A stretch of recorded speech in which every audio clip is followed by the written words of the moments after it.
work for the live.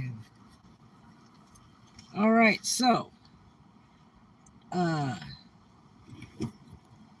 let's see if we can get the messaging in here because I hadn't seen any chat in a while. Anyway, they're still trying to do cleanup for Hurricane Helene. Boy, I'd love to be down there working for FEMA because that's usually really good pay. So if you're down in that area, look into that and see if you can get on one of those cleanup crews. I would just be driving around and talk to folks, because they usually pay really well and will put you in hotels and stuff, just like they did with the oil spills. Because the governor is approving like all payroll for any of that stuff. Right now, they're trying to get all the trash out the streets into the dumps, um, and there's like miles of it from people's houses just out front. I'd kind of like to be cruising around there picking up some items for eBay, actually. But anyway, it appears that this hurricane currently is tracking about 9 miles an hour and about 175 miles an hour on the spin. And that's pretty fast. Thank you for the thumbs up. And there it is. I don't know why in the lives I could never get the comments. But I've got it on there now. I put it on top chat. And so anyway, it's tracking kind of slow, but it's spinning real fast. But it's out in the ocean. It's coming like off of Cancun, up by Belize, and then kind of supposed to run by Cuba, which is not a good thing because Cuba is just a little bitty island. And Cuba is like 99 miles off the lowest point of Florida. And then it's kind of supposed to design itself into the mid-Florida Tampa area. But the thing is, it's so far away right now, and it's moving super slow. Now, a lot of times this stuff goes dead in the middle of the ocean. Just all of a sudden it goes boop. If I were to predict it, like I did the last one, which I was right, and I don't know anything about, the engineering aspects of the sky. I have 3 ME degrees, but they're not sky. That would be more my daddy's stuff, aerojet and aerospace engineering. But the thing is that the last one, I predicted exactly what it would do. Didn't it form in the Gulf of Mexico? Well, all that's the Gulf of Mexico. You know what I mean? It's it's out by Belize, which is by Cancun, which is near Cuba, and Cuba's 99 miles from the lowest point of Florida. And it's all tropical. That's all tropical. It's not like California. California doesn't have the tropical. And so it's just something that comes with it. It's like California has earthquakes. They're nothing. I grew up there. It's not a big hairy deal. I was in one of the biggest ones for years, and it was not a big hairy deal either. I listen to people in Oklahoma go, "Oh my God, they had an earthquake in San Jose, and how dancing down the streets?" I said, "You're so full of crap." I never saw houses dancing down the streets. And the one that they had in San Francisco is because all those buildings were so decrepit old and the landlords weren't updating them and people were living in them. And yeah, they crumble because the structures aren't built like they're built in places like the South, where Oklahoma, Mississippi, Florida, they have building standards. California houses are like cracker boxes. That's why they have a couple trailer parks for the senior citizens in California. And it's nothing because they don't have the weathers for it, to be, real dangerous to live in. But, I would never suggest you live in a trailer house or a camper in Florida, period. There's people that do. But they also, you can't drag a trailer house over state line from other states unless it's Florida built, Florida approved, because they just aren't putting up with it, because they're not built heavy enough to accommodate the Florida weathers. It's not treacherous all the time. Florida does have 5-minute car wash rains frequently. It saves you money from the car wash. And sometimes it'll rain for 1, 2, or 3 days, in a row. It might be heavy rain. It might be light rain. Older streets and older neighborhoods will flood out. You got an SUV, a truck, you just drive through it. Stupid people in little cars drive through it and destroy their car. Water is not good for a car. But there's a lot of people who don't have the common sense of the brains to understand that, if you can't see the road, that maybe you shouldn't drive through it. You know what I mean? Yeah. Um, not everybody is Billy Bob from, Georgia out in the country in the dirt and knows all about 4x4s and all that cool stuff. So don't 4x4 your car. Usually you can tell by looking at street signs. When I've gone through areas that have flooded in the past, look at this street sign and see how short the stop sign is. If it looks kind of short, it's going to be kind of deep, okay? Not hard to figure out. It's just, the looks of things, okay? If street signs are blowing so hard they look like they're spinning around, that's not a good thing. You know what I mean? When the tornado hit my big house, it was a beautiful sunshiny day. There was no wind. It was beautiful. And next thing you know, it was treacherous. Tore up like 9 houses down the street, and mine was the only one left standing. And the insurance company never paid for that. I'm still sick over that. But yeah. But it appears it's tracking super slow, and the eye. It looks like a real long eye, actually, like 3 eyes. Eye. The eye looks like it's kind of covering Belize to Cuba right now. Um, but it's showing direction towards the Tampa area, which is mid Florida. Mid Florida and below are always in the red zone. It seems like all that crap forever for years is so lower tropical that everything just kind of cruises on through there. So it's your choice. You want to live there. I do love that area, mid Florida. Your car insurance, your house insurance doubles once you cross the state line. When you start heading south towards mid Florida, it triples. When you go below mid Florida towards like Miami, it gets even higher. It's like 4 times the price, and there's reason for that. Okay, the reason is because of all the storm damage and stuff like that, and people tend to file a lot of insurance, and so the insurance companies go broke because they're geared to take your money and never pay you. That's what they want to do, and that's what they usually do. They make huge money. We should all be insurance companies, so we can just take monthly payments for no reason at all and never pay anybody, and have lots of excuses not to pay. And then have to wait, to see if anybody has guts enough to hire a lawyer to sue back. Most people don't. They usually take what they can get because they figure it's cash money. But it's just tracking really slow right now and grinding away. And they're like, "Oh, it's Cat 5." Well, so it's like kind of floating in the ocean. And like I say, a lot of times these things will just die all of a sudden in the middle of the ocean. They just disappear, gone. And they take turns.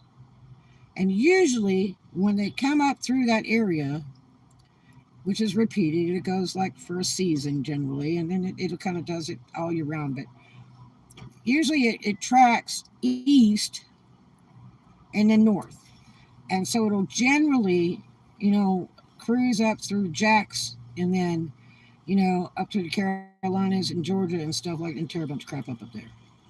Um, That's real popular. For some reason, it's kind of like a magnet, like the Bermuda Triangle of Florida. I've seen it over and over and over again. You know, I was in Okaloosa Island, Fort Walton area years ago, dressed in showgirls and stuff, and uh, I was down on the island when they have the two tom thumbs, and I had one of my Cadillacs, of course, because I've always run a Cadillac, and I was putting fuel in, and it was at the old station that's no longer there anymore. And it was like picking my feet up off the ground, like I was literally holding on to the gas hose to put the gas in the car. It was like feeling like the Flying Nun, You ever seen that show, The Flying Nun? Yeah. And it was just kind of comical. I'm like, man, that's some really strong wind, you know? Too strong to go sailing in, obviously. But it was pretty strong, But like I wasn't like totally petrified either. Um, Petrifying is tornadoes. That's petrifying. Okay. Yeah, I've been through two direct hit. that will really change your whole life and your outlook. It really will. It is super frightening. I don't think anybody wants to click their red heels and say, Dorothy, go home, for any reason. Earthquakes are so much easier and all that kind of stuff, and hurricanes are easier than tornadoes. But, and then there's monsoons. I don't think we have any monsoons in the States. I think that's an Orient thing. But yeah, so, you know, everybody's getting all excited about it. And they've been talking about it a couple days in Florida going, oh my gosh, and everybody else is going, is everybody okay? Well, of course we're okay because nothing's going on. It's not even close. Right now in Tampa, mid Florida, the wind is like 11 miles an hour. Big wow. It's probably windier right here, right now, because right now it's probably blowing where I'm at, which I'm a little bit north of that. It's probably blowing 15, 16 knot right now, where I'm at. And it needs to be blowing more, actually. I could go for about 20, 25, actually. But yeah, so, it's doing nothing at this point. It kind of looks like it's expected in the mid-Florida, Tampa area on Wednesday. But, I mean, that's a long way from now. So, everybody in God's going to be down at Walmart buying candles and batteries and flashlights and generators and everything. Because they're going to go nuts. And, that's just a thing. But I will say the crappy governor, I don't care for him, but the crappy governor has done a good job with this last one, more than, and even carried up into the Carolinas, working with Trump. He's done good with this last one when the government hasn't even done crap. He's jumped right on it, man.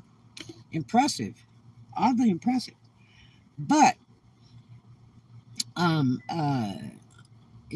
so I think he's, got it under control to a point. It's just a shame that two are going to hit kind of back to back with each other. And, this one right now is pretty strong, but it's out in the ocean. They can get real strong. They can get real weak. They can track faster mileage. The last one was tracking faster mileage. But, and it was spinning pretty hot too. But, once it hit ground, it was a whole other story. And it went another direction, exactly where I predicted. And I'm no weathercaster. But it does pretty much the same thing all the time for years and years and years. Okay? It's not hard to figure out. A 5-year-old could figure this crap out, you know?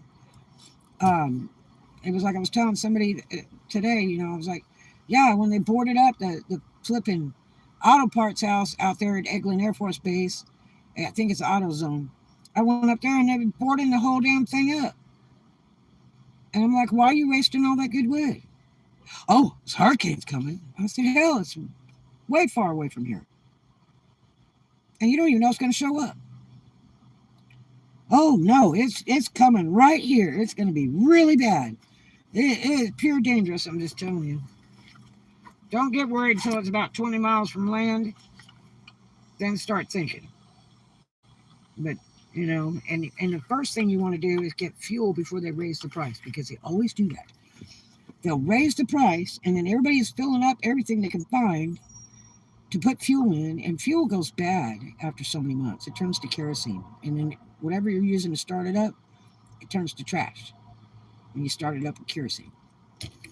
So all these suckers will come out with every gas can they can get in the world and fill up everything they own that's fuel, and just go wild, and then there's no gas left for anybody else. And then when they do get a tanker in, then they turn around and jack the price up like another 20, 30 cents, a gallon. And then those of us that want to kind of get a little fuel a day or two before, it's like majorly expensive. And this last hurricane, they did that. They jacked the price up, and I'm like, damn. But they talk, oh, it's coming here, it's coming. I said, no, it's not. I said, that sucker's going to go east, and it'll probably be somewhere from Tallahassee and past that, if it even does, and if it even shows up. And what did it do? It's exactly what it did. it was east of Tallahassee, cruised up the coastline, and did a lot of damage. But it did it quickly because it was traveling so fast. I think it was running like 24 miles an hour. So it was tracking real fast, and then it was spinning like a 145, something like that. So it wasn't as bad as the big one they had in Panama, where it took out Mexico Beach in Panama, and I did a bunch of YouTube vlogs of that, where that sucker was running like, it was tracking like 3 to 4 miles an hour and running over 100 miles an hour. So it was like a blender sitting on the land just grinding away because it wasn't tracking, it wasn't moving. And that's when you get the most damage, is when it sits and just grinds, like you're making pina coladas, you know what I mean? It just grinds. And so, the faster ones, it's not going to do as much damage. And I mean, that's one they're talking, it's like, like 175 miles an hour right now in the cyclone effect. And then it's tracking like 9 miles an hour. Okay. But it's on the ocean. Everybody's sweating bullets. It's not even doing anything. It's out in the ocean. So it's sort of like driving along and seeing a dust storm. You ever seen that when you're driving along, something real desolate, and then all of a sudden a bunch of sand just kicks up like a little tornado thing going on, and you're like, where did that come from? It's kind of like that. It's just out in the ocean doing its thing, and you sure wouldn't want to have a sailboat or something out there during that, but it's just kind of doing its thing, and it's just a way of the world. It's just life. So I think everybody's getting super excited when it's out in the middle ocean. Like I say, when it gets about 20 miles from land, start getting worried because it might come. But still, until it hits land is when you know how fast it's going and when it's tracking across and how fast it's spinning. You see what I'm saying? It's going to do something different when it hits land, if it hits land. Facts. Go look at all the old ones. How many of them actually hit land? How many of them, increased strength when they hit land? How many of them decreased strength when they hit land? You can look at all that stuff. I'm telling you, a 5-year-old can figure this out. So as it sits, it's kind of, who knows. I think what may probably happen, unfortunately, I think it's going to turn and keep turning and tear the devil out of Cuba, and then just kind of head out into the ocean. Just kind of what I'm thinking. Maybe we'll whip around and hit the Carolinas, but I just have that feeling. You know what I mean? So I just looked at it. It looks like there's 3 eyes to it. I've never seen anything with 3 eyes, or noticed it. Maybe I wasn't paying attention. But as it sits, that's where we're at. People are already freaking out. They started freaking out the last 2 days, and it's not even anywhere near. It's way out by Cancun. Now I have a kid that goes to Cancun like several times a year. I hope she's like heading out of there because they'll stop all the planes and everything else because the air quality is bad. You know what I mean? It's not safe to travel, in plane or boat right now around there. So I hope she's in the United States. But yeah, so that's where we're at. So just go put the Weather Channel on your phone, the Weather Channel app, and you can look up temperatures and everything all over the states and see what's going on. You can track that storm. You can do whatever. But at this point, hi, how you doing? We're doing fine. You know what I mean? It's a terrible hot sunny day, very little wind, and today's another blessed day. We woke up. That's all that matters. But it kind of appears it's going to be around Wednesday where it might get a little bit hairy for the mid Florida to lower Florida area. Maybe it just tracks through and cleans house in Cuba and wipes out the whole damn land and hits Miami, and cruises on up around, it dies in the ocean, or cruises up and then turns left and goes up north and whacks on the Carolinas some more. Who knows?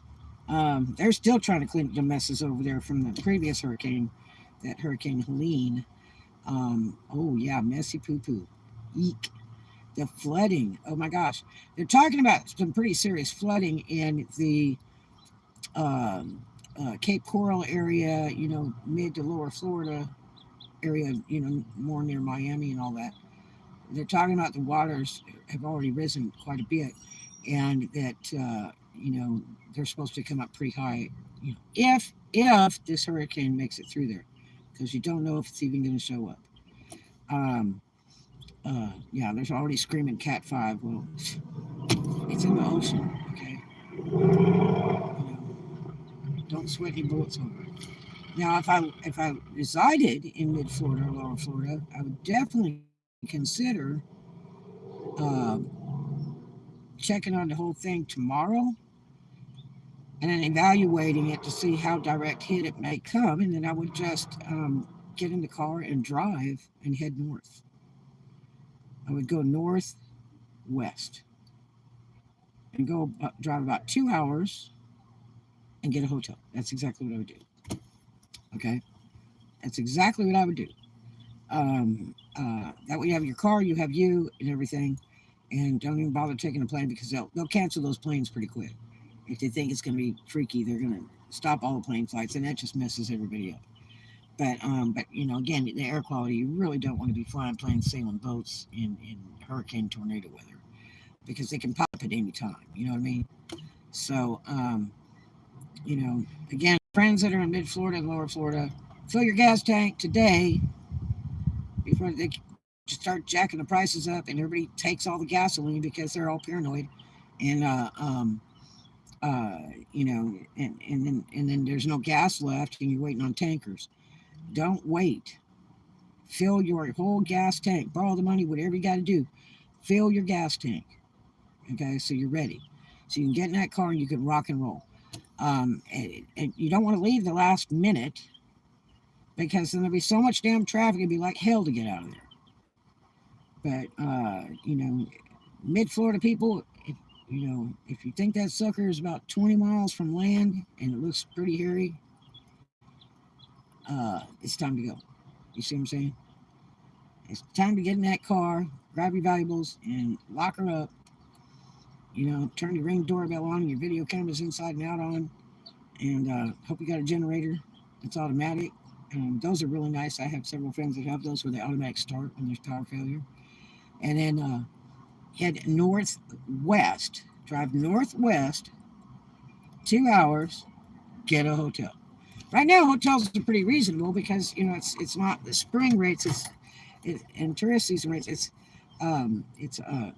winter rates. Now mid Florida and below, the winter rates are usually pretty high because that's their tourist season. Upper Florida, tourist season is like spring break and all that kind of stuff. So we're going to the cheaper rate right now. So if you just go about 2 hours driving in your car from mid Florida or lower Florida, and then uh, get a hotel, you'll be going northwest. Okay, because the thing is going northeast. So you want to go northwest 2 hours from the Tampa area and get a hotel. Okay, that's what I'm talking about. Little family vacation for a day or two. You'll be fine. Um, because after it does hit, if it does, it can do some huge damage. And you got power outage, you got no water, you got flooding, you got all kinds of crap. You don't even need to be there for all that. You know what I mean? And then also, if everything's copacetic, then you just drive back. Piece of cake. But get the full gas tank now. Get the full gas tank now. And if you're lucky enough to have a Jackery, which is an onboard battery, which I've done vlogs about these are really handy for in the car to charge things. All right, we're back online. Woohoo! Sorry about that. But anyway, so stay safe and do what you need to do. Don't get excited too early. It's out in the middle of the ocean. But keep an eye on it, you know what I mean? Do keep an eye on it. It can take a turn at any time. It could go left. It could go right. It could go straight. It could die. It could get stronger, it could get weaker. The thing you need to be concerned about is when it hits land. When it gets about 20 miles from land, make your decision. Okay? If you have an option to leave about 24 hours prior to that, I would definitely take that option. It's well worth, a night in a hotel to be, you know, cautious. Because you already know Florida schools are going to close early, a day or two early because that's what they're going to do. And a lot of jobs will already plan to close early or be closed for those days, businesses and stuff because they get all wigged out and way too far ahead of time. Okay, so um, I haven't seen that pink car in a million years. It's been a long, long time. I've seen that car. It used to go to the Green Frog years ago. Um, but anyway, so just be safe, keep an eye on it, and again, just be prepared enough. But I was talking to you about the Jackery. You could get them at Harbor Freight. They're usually on sale. Go look on their website or go in person. I got a 290 WH. Would have loved to have a bigger one. I just didn't have the money. And a week later, that sucker went on sale for about $100 off. Oh yeah, total puke. Um, and you can get them rebuilt on the Jackery website. That's your best deal.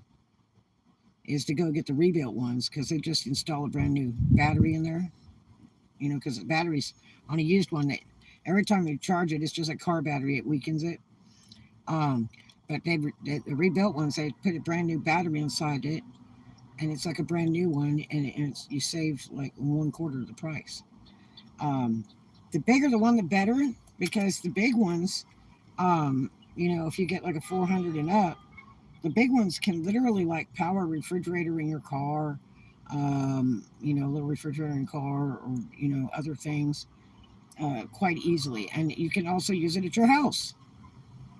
You know, when you get up over that 400, you can like plug your damn refrigerator into the thing. Um, Real handy, super handy. And so, it's worth having more than one actually. But I've got like a 290 WH that I can literally bring in the car. I can bring a computer, printer, plug in fans. Um, I can power an electric blanket for about 2 hours, a very, very light duty electric blanket for 2 hours um, on low. Um, Anything that heats takes a huge amount of power. Um, and, I can do a lot of things with it, you know. Um, I can't quite use like a buffer. Tell you what, it's too powerful. Um, but the bigger ones you can. So if you have an option to get one a little bit bigger, do it. It's really a great item. That the bigger one is bigger than the 290 WH. It's less times you have to charge it. They charge up pretty fast, plugging up to regular electric, and you plug it into the car. The only thing is that these batteries are really hard on your car battery. They just are. They're just a pain in the butt. Even if you pay attention to it, and as soon as it gets full charge and you unplug it to make sure it's not overcharging and sucking the power out of your car, it's really hard on your car. And you'll end up like replacing your car battery in a year. Um, but if you use it to landline power, you can charge it at Starbucks. You can take it into the washateria when you're doing your laundry and charge it there. But you got to pay attention to it because somebody will steal it. And uh, and then you can charge it for 15 minutes, an hour, whatever you want. Usually it takes mine if it's just about completely dead. Like they don't let you get below 20%. Usually it takes like 2.5 hours for it to fully charge back up at 100% on landing power. You know, um, every once in a while you'll run across a city park that has power that actually works because they use those for events, and you can kind of go around there and plug in, like take your phone with its cord and go plugging around and see if you find some power, and then if you do, then just go plug it in and sit with it, babysit it, because you don't want to leave it alone. Somebody take it. But Wherever there's a place that that you go to eat or whatever that has power, for people to plug their phones in to charge them, just take that sucker, plug it in, sit it down on the floor, nobody sees it, and have a nice time for a little while and get some power onto that jackery, instead of using your car for it. But a handy item, very handy item. It doesn't leak, it doesn't stink, it doesn't do anything. It's got USB ports, it's got plug ports, it's got a lighter port. Um, so it's pretty versatile. And the bigger the one you get, the more ports you get with it. So it's super handy. Um, I would tell anybody to have one. I use it because I'm boondocking.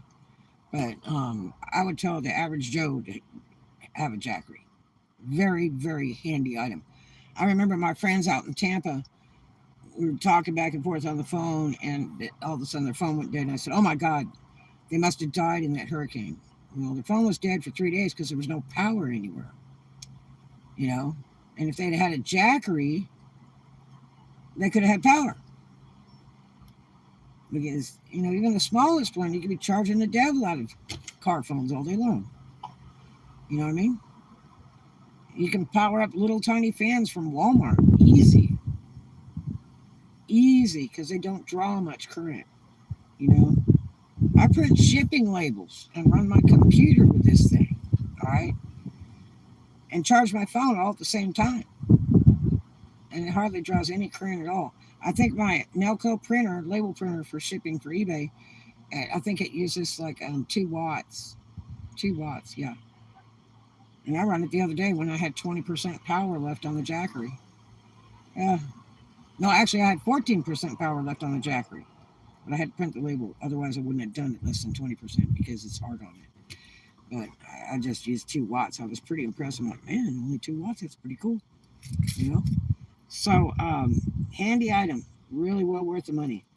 Absolutely well worth the money. Like I say, you go to the jackery website, you can get a rebuilt one for about 1/4 off. You can also get, now you can't just buy any old damn sunscreens, whatever, and cords. It has to be jackery stuff. So you can get these deals where you can buy the cords from them, and then the sun charger plates and all that stuff. And they have like special deals on that stuff. But you can get the used battery and then buy all that stuff from jackery. But you got to have jackery stuff. You can't mix and match. I've tried to do that before, like going over to Harbor Freight and going, I'll buy those, sunscreens over there to do the, sun charging and all, and they don't work with jackery. So you have to buy jackery and jackery stuff. So yeah, but well worth it. Good item to have. Oh my gosh. And another really fantastic item, my friend Nola Tom designed a little tiny jump box, okay, that you use for cars, boats, whatever. And it was just about the size of, uh, smaller than a Bible, just about smaller than a Bible. And he showed it to me and he said, I invented this. And I'm like, no. And he's like, yeah. I said, so what does this do? He said, it'll jump your car to power stuff. I said, get out. And he said, no, really. You charge it up in the wall, keep it in the car. And you can, so if you broke down or something like that, you could power your phone up. You could jump your car battery. Most car battery systems got to be about 11 amp. That's pretty cool in a little tiny thing. You know what I mean? And those are real handy items. You can get the best deal at Walmart in auto. They have them in auto. They're really neat. And you can get them with different ports and stuff on them. And you can get a real decent one for around 100. And they have cheaper ones and higher price ones. But just, you can get the mid-sized one and it's fine. Handy item. Oh my gosh. Yeah. So those 2 things are real good. A jackery and a car mini jump box thing. Real handy items to keep in the car. And like I say, you take that jackery out and use it in the house. You lose power in the house, you just walk that jackery in, plug some stuff in. I've used it with a can opener. Um, I've used it with a laptop. I've used it with fans, small and large. I've used it with uh, curling iron once. Used it with a drill. Let's see what else. Lights, different lights and stuff. Uh, Real low power electric blankets. You have to read every electric blanket in the store to get the one that draws the lowest current. Um, and probably the best one is the trucker blanket, where it's just kind of like a little dog blanket kind of thing. You know, it's a mini blanket. Those would probably be ideal for that little jackery. But if you can get like a 400 or better jackery, that's the one to get. Oh yeah, 100%. And they're about 400 to $500. The rebuilt one through Jackery, which all year round they're getting them in and they're rebuilt. So you always have to look to see if they got any new. You know what I mean? And uh, you know, it's really well worth it. But anyway, just want to let you know where we're at. We're like fine right here. Everybody thinks it's already like hitting and blowing through here. It is not. It's a long way away, and it's moving very slow. It's spinning at 175 and it's rolling about 9 miles an hour. It's not doing crap. You know, if you've ever walked a whole mile, you know how long it takes to walk a whole mile. So, you know, it's going 9 miles an hour. Okay? You never know. It may just die in a couple hours and disappear because that's what they do. But again, like I say, I kind of think it's going to just cremate Cuba if it makes it there and doesn't die. And it kind of cruise around below Miami, maybe hit the Keys a little bit, and probably either go straight and die or turn left and start going up to the Carolinas and knock the crap out of them. Because that's what it likes to do. Yeah. So anyway, I hope you guys have a great one. I love you. Stay safe. And we're fine in Florida right now, okay? It's a beautiful, sunshiny day. We are blessed with another day. And we will be blessed with another day tomorrow. So uh, stay safe. Be prepared. Just keep your eyes on that stuff. Look at it every hour. You can look at it every 3 hours, whatever you like to do, okay? Everything's going to be fine, trust me. I love you. Have a great one, and I will see you in the next one. That's right.